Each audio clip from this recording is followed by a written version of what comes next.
آقا کریم علیہ السلام کا عمل معمولات عبادت پوچھنے کے لیے 3 صحابہ ازواج مطہرات کے پاس گئے، اور پھر انہوں نے حضور کی عبادات کا ذکر سننے کے بعد، حضور کی شب بیداریوں کا تذکرہ سننے کے بعد،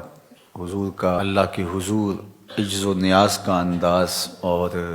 حضور کا روزہ رکھنا، یہ سب کچھ سننے کے بعد ایک نے کہا کہ میں ہمیشہ روزہ رکھوں گا، ایک نے کہا کہ میں ساری رات قیام ہی کیا کروں گا، ایک نے کہا کہ میں نکاح نہیں کروں گا۔ تو آقا کریم علیہ الصلاۃ والتسلیم کو جب پتہ چلا تو آقا کریم نے فرمایا کہ میں رات کو عبادت بھی کرتا ہوں اور سوتا بھی ہوں، روزہ بھی رکھتا ہوں اور افطار بھی کرتا ہوں، اور میں نے نکاح بھی کر رکھے ہیں۔ تو اس موقع پر حضور نے فرمایا فمن راغب عن سنتی فلیس منی،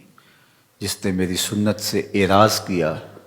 میرے سے اس کا کوئی تعلق نہیں ہے۔ ام المومنین حضرت سیدہ عائشہ رضی اللہ تعالی عنہا سے مروی ہے، قال رسول اللہ صلی اللہ علیہ وآلہ وسلم النکاح من سنتی فمن لم یعمل بسنتی فلیس منی، نکاح میری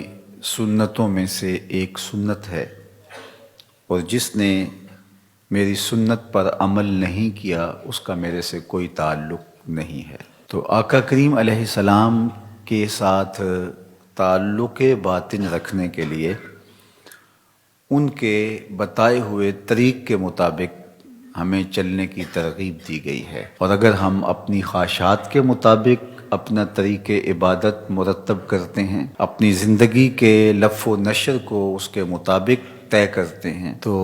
شریعت اس کی تحسین نہیں کرتی،